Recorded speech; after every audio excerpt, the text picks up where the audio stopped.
So the wine we're talking about is Flint Dry. This is 2019 vintage, and it's an interesting wine. This is a really interesting wine for various reasons. It's a really important wine to us. It's a really important wine for English wine, not kind of to be too thinking it too big, but you know, this is a lot of people's introduction to English wine. Okay. It is our cheapest wine, and that makes it quite accessible. It's really important to have wines which are accessible, which are not, you know, a lot of our wines are, you know, they're premium. You know, we're going to come on to the Kit's Coty wines in a minute, and they are more premium. They offer good value for money, and so does this one. They're just at different price points. It's very important for us to enable people to come into English wine, for price not to be too much of a barrier for people to join in, really. So that's one reason why it's... Go on. Sorry, you go. I was just going to say it's important to note that because there's a lot of misunderstanding of why English wines are, say, 10 to 20% more expensive than were the European counterparts. So yeah, count. Yeah, I mean, our production costs are high is the bottom line. But yeah, it's really important for us to have something which is that bit more accessible. So that's where Flint Dry sits in really well. I'm really proud of it because it's a lot of people's house wine. You know, we have a lot of people coming here to Tenstone, which is where I am, which is where I'm based, and they pull up, they come into our shop, our tasting room. You know, they're not interested in tasting anything. They just want to buy 4 cases of Flint Dry because that's what they want and that's what they have in their fridge. And I'm really proud of that because, you know, it's their go-to wine, their go-to white wine. And as I say, I'm really proud of it. But part of the reason it's interesting and part of the reason I wanted to talk about it is because it's interesting from a historical perspective of English wine. Okay. So, as I mentioned in the previous video, I started here January 2010, and Flint Dry is a wine that we've made for a number of years prior to me joining. Its predecessors were lots of different wines bottled under their varietal names. So we had a single variety Huxelraber or something, or a single variety Schonberger. And they're interesting wines, but they're not as saleable and also not as scalable. So one thing that Fraser, who's the CEO, was keen to do was to make something, you know, an accessible blend. And so those Germanic varieties went into the Flint Dry blend, and that was the birth of the blend, is the way I understand it. So let's just talk a bit about the history. So when people planted vineyards in England, you know, there have been several booms in planting, but let's go back a little bit to the 70s, because that's when the Tenstone vineyard was planted. When people planted vineyards in the 70s and 80s, all around them, we were looking to Germany for inspiration. We were planting Müller-Thurgau, Reichensteiner, Huxelraber, Schonberger, Siegraber, Scheuraber. They're not household names. Now, and over the last 20 years, we've really been looking to France for inspiration, and specifically Champagne. And the biggest varieties now are Chardonnay and Pinot Noir. And this wine reflects that. So when I joined in 2010, this wine was 25% Chardonnay, 25% Huxelraber, 25% Reichensteiner. And every year, the Chardonnay proportion has increased. Okay. And so now, the 2019 vintage, we're up to 60% Chardonnay. And the reason for that is, as I mentioned in my previous video when we were talking more about sparkling wines, we only use the cuvee. We only use the best juice for our sparkling wines. We then have the tie, the harder pressed fraction. We don't want to use that in our sparkling wines because it's not as good. So we use it, Chardonnay and Pinot Blanc goes into the Flint Dry. Okay. And so as we've planted more Chardonnay vineyards to make more traditional method sparkling wine, we've had more of that harder pressed fraction, and more of that has been able to go into the Flint Dry blend. So this has become more and more Chardonnay dominant over those years. So it's a reflection of where we've come as a company. And I quite like that. I quite like, you know, once you know why and how, then it tells, you know, it's about how bottles tell stories, isn't it? And that's of interest to all of us. So this blend is 60% Chardonnay, 20% Bacchus. And then, we do still have those varieties. So there's some Reichensteiner, some Schonberger, some Siegerräber, and some Ortega in there as well. We grow the majority of our fruit, but we have partner growers. The Reichensteiner, for example, comes from Sandhurst Vineyards, grown by Chris Nicholas, one of the largest growers who doesn't have his own brand in the UK. We've been working with Chris for, he helped Stephen Skelton in the winery here. Okay. So, we've been working with the Nicholas family for 30, 40 years. His son has come and worked in the winery here. We've got a close relationship with him. We're not going to turn around and say, well, sorry, Chris, sorry, Alex, your Reichensteiner is out of fashion now. We're not going to take it, rip it up, plant Chardonnay. No, that's their vineyard. When those grapes come, when those vines come to the end of their life, then they will naturally be replaced with something else. But until then, we will take them, and this is their home. And it's an interesting one. How those kind of grape varieties play out is interesting. So on the nose, lots of apple, pear, but also hedgerow from the Bacchus, kind of slightly floral, elderflower, slightly nettly, and what you get is the core of the wine is the Chardonnay. That kind of provides the structure through the acid, and it provides a lot of the kind of backbone and flavour. And then, we've got some Schonberger and Siegerräber. I don't know if you know those varieties, but they're very, very aromatic, lots of terpenes in them. That's the aroma group. And so they're very, very floral. And they act as almost, top notes, just on at the top of the blend, and they lift the blend. And the Bacchus as well just gives that, floral note to it. And a good blend is always better than the sum of its parts. And the top notes of the Bacchus and the Siegerräber, the Schonberger, help the core of the Chardonnay, and vice versa. Without that Chardonnay, those wines would not be as good. So that's why it works, and that's why it's a really important wine for us. I think what's very interesting about it, and particularly hearing you comment on the wine, is you can pick out the added varieties that you've mentioned, those German varieties in the wine, because they are giving it that extra something zing. I don't know if that's the right word, but you can pick that out because it's not too punchy, it's not too soft. There's a very nice balance. There's a lot going on there, which you have just backed up with what you were saying. And at that price point, then it makes it quite an attractive proposition.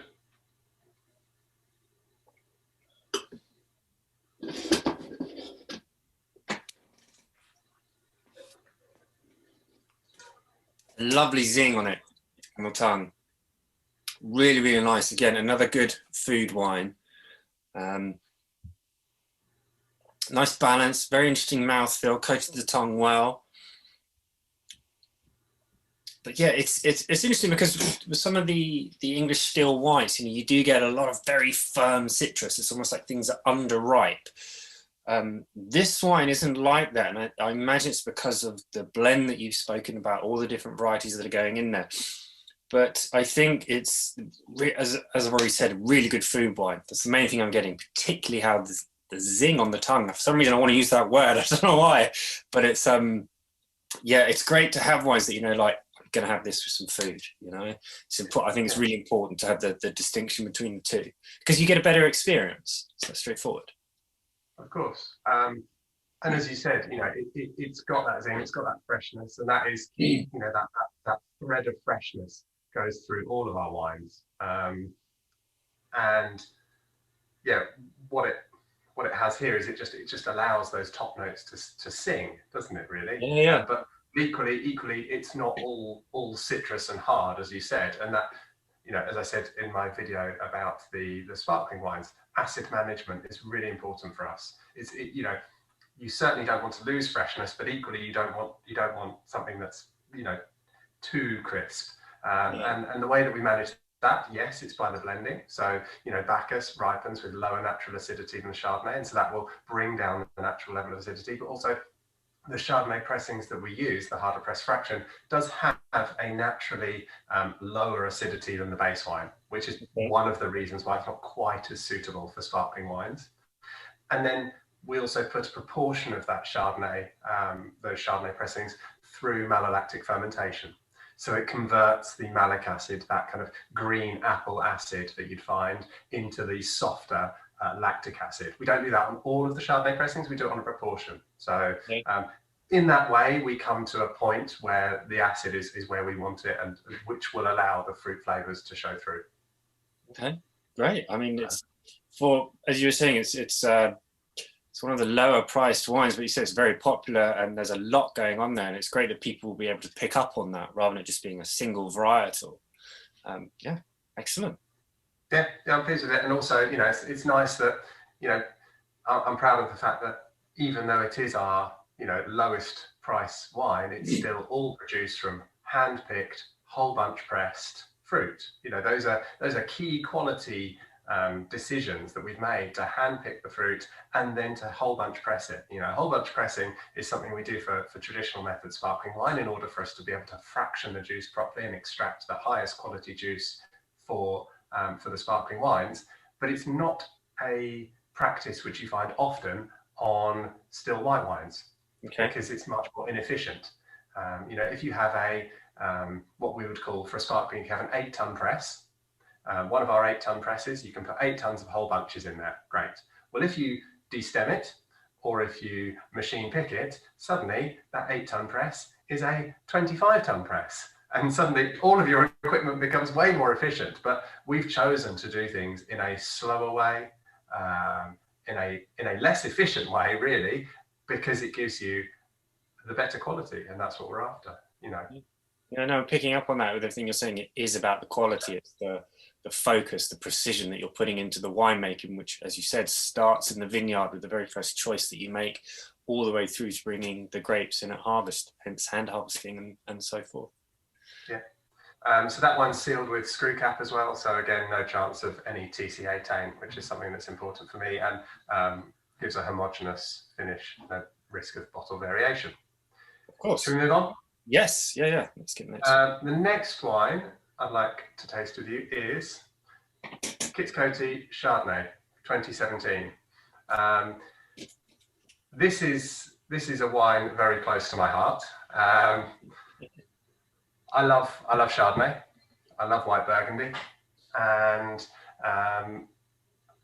I thought, when I started here at Chapel Down, 2010, I thought, why aren't we doing it? Why is no one making still Chardonnay in the UK? And so we started to try. So we had made a 2009 Chardonnay, so that was just before I arrived, an unoaked version. But from 2010, started a new barrel program with the idea to explore the possibility whether we could make decent barrel fermented Chardonnay in this country. The natural comparisons between England and other viticultural regions are always with Champagne, but actually, we're not. If you're talking just geographically, we're not that far from Chablis, and climatically, Chablis is not that far from Champagne. So there's no reason why we can't do it. And we've got the longer growing season, as you know. If we're going to talk climatically, England, or we're about 1 degree cooler than Champagne over the growing season. But our growing season is different. So we have a warmer spring and a warmer autumn than they do in Champagne, but a cooler summer. And so we have a longer growing season, and that does give more time for those flavors to develop and the sugar to develop in the vines. So I always thought it's possible. It's possible. So started buying barrels in 2010, started experimenting, doing lots of different yeast trials in different barrels, and lots of co-inoculation yeast trials and wild ferment trials. And the first vintage of an oak Chardonnay that we released was from the 2010 vintage, and we called it the Chardonnay Reserve. This then kind of changed gradually into the Kit's Coty Chardonnay, the first release of which in this livery was 2013, by which point we'd moved all of the barrel fermented Chardonnay to an indigenous fermentation, so a wild fermentation. And for those viewers who are unfamiliar with that, the vast majority of wine consumed is in an inoculated fermentation. So you buy a specific type of yeast which is adapted for a certain flavor profile or to help reveal something that's in your grapes. It's not going to add flavor, it's just going to help reveal flavor that's already there, or it might be adapted to work particularly in a cool fermentation or something like that. Well, the vast majority of wine is that process, inoculated fermentation. A wild fermentation is obviously where you don't put anything in and you allow the indigenous flora to take hold. And what that means is you have lots and lots of different yeasts and bacteria working at the same time. So you might have a yeast that ferments from 0 to 3% alcohol, one that goes from 1% alcohol up to 5, one that goes from 0 all the way to 12. Who knows? And you kind of don't know. So there is added risk, but equally the added benefit is that you can potentially have more complexity and more mouthfeel. There's another interesting thing, because some research done in New Zealand has shown that the indigenous populations of yeast are different depending on the winery. So, if you were to taste an indigenous fermentation from Chapel Down, it would have taken place with a different yeast population to an indigenous fermentation from Gusbourne, Camel Valley, wherever. So I think that's really interesting that there could be a microbiological aspect to terroir. That's something that I'm really fascinated by. Anyway, that's indigenous fermentation. And this wine is 100% indigenous or wild fermentation and 100% in barrel. It is from Kitscoty Vineyard, which is the vineyard you can see in this image behind me. Our best vineyard, located in the North Downs. Talked about this in our sparkling wine video. So if you want any more details on that, please check out that video. But it's our best site. And what we did for this wine was we, as I said, with the sparkling, we analysed all the different blocks of Chardonnay, different clones, rootstocks, different aspects, different parts of the block. So not just by clone, but different areas of the vineyards as well. And highlighted where the best Chardonnay for still wine was. We then managed that in a different way. So different pruning, different de-leafing, different yield management, in order to get basically the ripest, richest flavors we could on our ripest site. And then once you've got the fruit right and you've handpicked it, it really is a case of knowing when not to act in the winery. So it's whole bunch pressed. Again, only the best fraction of juice is used for this. We don't use anything that's pressed too hard, as it were. And the wine comes out of the press, minimal clarification, into barrel, where it's left to ferment with the indigenous yeasts. And we leave it there for about 9 months, and then take it out, clean it up. By that I mean filter it and put it into bottle. It kind of is that simple. Once you've got the fruit right, once you've got the vineyard right and the fruit right, it's knowing when to take the hands off, really, take the hands off approach. And it does well. It's well received in competitions. I was astounded, delighted when the first vintage won an international gold. I think it was at the International Wine Challenge. That was incredibly pleasing and incredibly humbling. But the fact that it's continued to do that, pretty much every vintage has won, gold, platinum, best in show, best in, wine GB. It just consistently does well. And it's that consistency that's even more pleasing than a one-off win. So it shows that, yes, we can make decent Chardonnay in this country. And I'd be happy. The aim of this wine was always to make something that we can go, okay, let's put this up against Chablis Premier Cru, Chablis Grand Cru, whatever. Will it stack up? It's 30 quid a bottle, or it is on our website. So it's a premium wine, okay? But it's got to offer good value for money. And when you put it up against wines of similar price, even more expensive from other regions of the world, it stacks up, it looks good. And that's something that we should all be really proud of, and we are. That's a very key point to make there, is how do the wines stack up against similarly priced wines of similar grape varieties and other regions. And as you've mentioned some of the best regions in the world there that people know out and out as making superb wines. Got an English Chardonnay that's standing up against them and not just competing, winning. And that's the point, because it is slightly more expensive, but then as you've mentioned, there's a lot that's going in on there. It's rare is the right word, but there's less of it than say some of the other still whites, and all these things have to be taken into consideration when somebody is buying a bottle of wine, particularly a white bottle of wine like this from Chapel Down or myself. That's why you have that price point, the extra attention to detail, the quality is there, which has been proven by the awards, as we're saying, and then everything that you have just mentioned has resulted in a wine that, again, isn't just competing, it's winning. So good work. Thanks. I mean, and to talk a little bit about the wine itself, so it's fermented, as I said, it's all 100% in barrels. It's on the nose, it's rich, but not overblown. There is that characteristic cool climate Chardonnay aroma of apple, but there is also a background kind of quite well integrated sense of oak. Definitely. It's in barrels.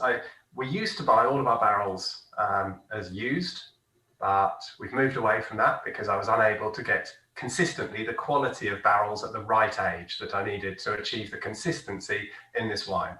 So instead, we've moved to a different cooperage, and we buy a very small number of new barrels every year.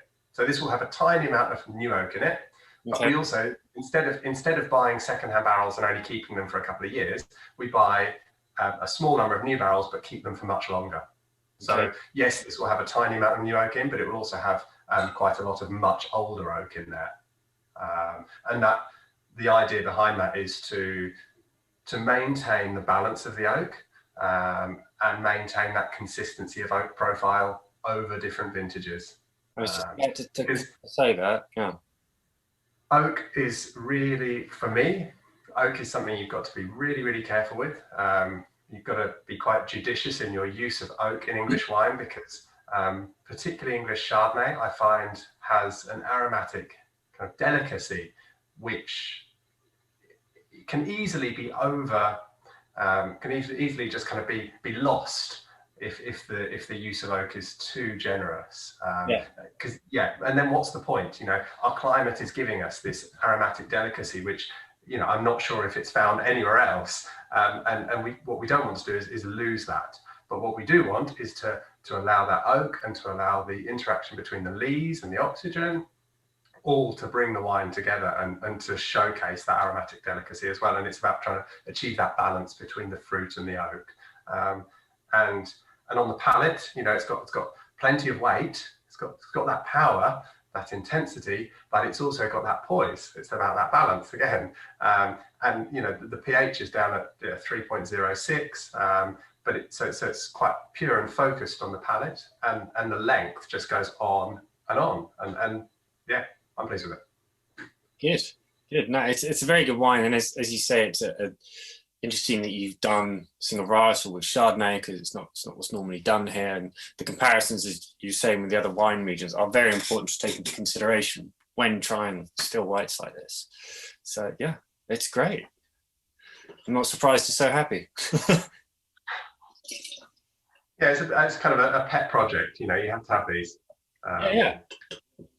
It's really, really important for us to make sufficient volumes of wine that we can supply Waitrose, for example. We have enough that we can reach a lot of people, and that's really important. But it's also really important that we can take the time to experiment, try new things, and make small batch wines, because that's where you learn. And then the things that you learn on those wines will eventually trickle down into the larger wines, and everything rises in terms of quality, which is great. Which is the whole point. It's got to be about the quality. That's the forefront of everything. Absolutely. So if we move on to the next wine, if that's okay. Of course. Another wine from Kits Coty, and this is Kits Coty Bacchus. Now, I mentioned just now that it's really important for us to be able to try new things, to innovate, and those innovations often start with the question, what happens if?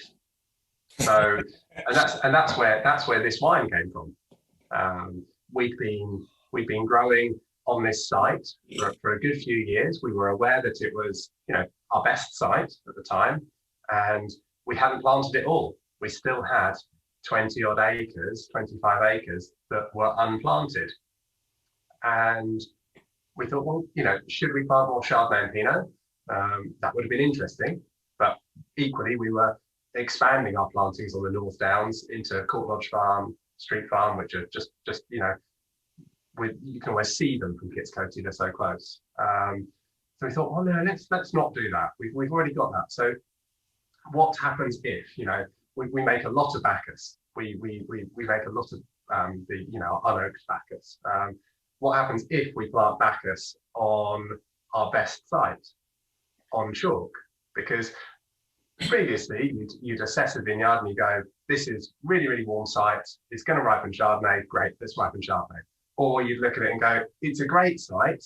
I think Chardonnay might be a little marginal. Perhaps let's opt for Pinot or possibly even Bacchus. So Bacchus often got planted on the less warm sites and often got planted over Chardonnay on the sites which we have, which are on weald and clay. So we didn't have any Bacchus on chalk, and we didn't have any Bacchus on from a super ripe site. So we thought, well, what happens if we plant Bacchus on our warmest site and on chalk? And so we did. And then we thought, well, what happens if we ferment it in oak? And what happens if we pretty much treat it like Chardonnay, minus the mallow? So, in terms of production, it's copy and paste from the Chardonnay, really. Get the fruit right in the vineyard, hand pick it, whole bunch press it, only use the best fraction, minimal clarification, straight to barrel, wild fermentation, leave it in there. Yeah, obviously no mallow, so block the mallow, and then leave it in there for 9 months. And it was an experiment, and there was definitely a sense of apprehension when we came to taste it, because aromatic varieties like Bacchus and oak are not always the most natural of bedfellows. So there's a style, as Fumé Blanc, which is Sauvignon Blanc fermented in oak, that was popularized in California, and also there are some very good examples from New Zealand. It's not my favorite style, I'll be honest. For me, the aromatics and the oak jar. And I was fearful that we were going to do that and we were going to have a mistake. But you've got to be prepared to make mistakes, haven't you? You've got to try new things, and you've got to be prepared to fail. So when we took the samples out after fermentation, and we were just starting to get a sense of the wine, and it tasted really interesting and really good. I was really pleased and also quite surprised. Probably shouldn't say surprised, but it's nice when something works out, right? Something, not all of our experiments work out, and then not all of them make it to bottle. But this was one of the ones that did. Because instead of it being like that kind of Sauvignon Blanc wood style, Bacchus is very different to Sauvignon Blanc. Yeah. Comparisons are clear. Comparisons are helpful with Sauvignon Blanc because it does have that kind of immediacy of fruit and slightly green herbaceous flavor. But what it doesn't have in abundance are pyrazines, which are responsible for a lot of the aroma along with thiols in Sauvignon Blanc. What it does have, which Sauvignon Blanc doesn't, is terpenes. So it does have more floral character. And the Bacchus parentage has Riesling in its parentage. And so when I tasted this wine that had been fermented in old oak, it didn't remind me of the Fumé Blanc style. Instead, it reminded me much more of Alsatian styles of wine that have been fermented in Foudre. Okay. Which belies its parentage of Riesling. And what you get is, for me, you get loads and loads of ripe tropical fruit, because when Bacchus ripens, when Bacchus ripens, it goes through a flavor spectrum. It starts at the beginning where it's really kind of green peppery, and goes through nettle and cut grass into kind of lime zest and citrus, and then that citrus becomes riper and kind of grilled grapefruit, and then you start hitting tropical, and you start hitting melon and pineapple and things like that, and there's floral in there as well, but just from the fruit spectrum there. And when we grow Bacchus on our ripest sites, like the Kits-Coty Bacchus, we're always playing at that very tropical end of the spectrum, which is really nice. Almost, I don't know what sweets you ate when you were a kid, but kind of fruit salad sweets. Do you remember those? The little penny sweets. That kind of tropical fruit. I don't mean it in a confected way. That's not very nice. I mean it in, in the most positive way. But it's just got loads and loads of that rich tropical fruit in there the oak is not so present. It just supports that and adds richness. And then on the palate, the freshness is still there. I was just going to comment on that. It's still very fresh. Again, I'd love to pair it with some food. I think it'd be wonderful. Freshness is key. As I said, when talking about the Chardonnay just now, if you haven't got the freshness, then you can't balance that power. Exactly. For me, it's always about intensity, power, weight, texture, but then balanced with purity, precision, and poise. And working in the way that we do with a whole bunch of pressing, particularly on this site, for example, the pHs are always very low, but then you whole bunch press it, handle the juice carefully, make careful juice cuts. You end up with a wine with quite a low pH, and that contributes to that sense of freshness on the palate. So it's big and broad and generous in its tropical fruit structure, yet has that precision and poise of acid structure that comes through the palate. Where do you think these wines could go? Do you think there's much aging potential for the Kits-Coty range? Who knows? Yeah. And that's the interesting bit, isn't it? Because, we don't have decades of experience to look back on with these wines. If we were having these conversations and I was making Grand Cru Chablis, then you'd be asking me about the aging potential of a particular Grand Cru Chablis, and I would, well, we tasted the 1960 this the other day. We don't have that. We don't have that. But nor are we constrained by those traditions. So kind of goes back to what I was saying on the sparkling video. Every year that passes, every vintage that passes, we learn more about our land, our weather, our winemaking styles, our terroir, for want of a better word. And every year that passes, we learn more about how these wines age. So over Christmas, I opened a bottle of the Chardonnay Reserve 2010, which was the first vintage of the oaked Chardonnay from Chapel Down. It was under its previous kind of livery, and it tasted great. There was still plenty of life in it, still plenty of freshness, loads of fruit there. So, I mean, that tells you that at least 10 years. Yeah. How much longer? Who knows? Ask me in a few years' time, I think is the question. To try it each year. Exactly. These wines are sealed. I spoke on the sparkling video about our closures. Yeah. The sparkling wines and the fact that we use Diam Mythic.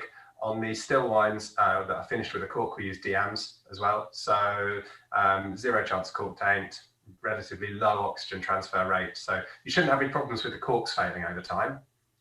I think particularly the Kits-Coty wines have got significant aging potential. And I wouldn't hesitate to say, these wines will still be tasting good in 20 years. Wow.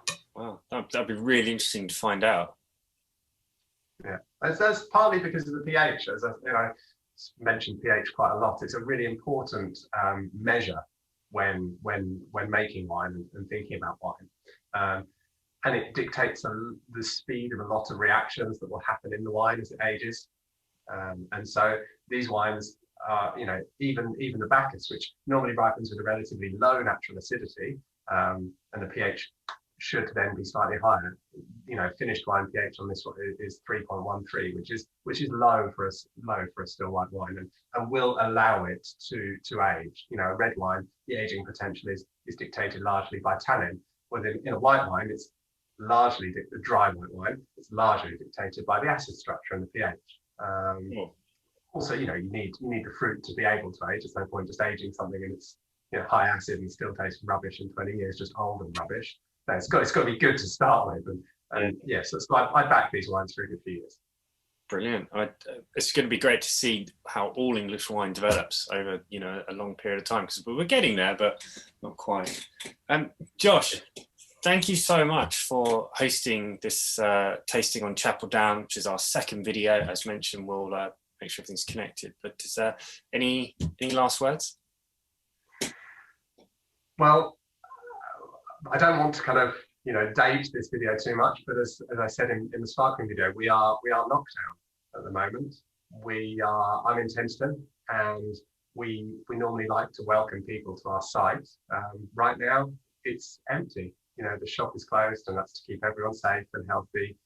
But when everything reopens, we'd love it if you and any of the viewers would come to the site here. We've got a couple of tasting rooms, nice restaurants, come to the shop, there's deli, buy ham, cheese, bottle of wine, go for a walk in the vineyard. It's a nice place to come. And that's what's lovely about wine, isn't it? When you can make, a connection with where the wines come from, taste them with us and see the vineyards and come down here. So when all the restrictions relax, then please, you'd be more than welcome to come there. Well, I'm sure we all will. So, Josh, thank you very much. You're more than welcome. Thanks for your time. It's a pleasure tasting with you. Thank you.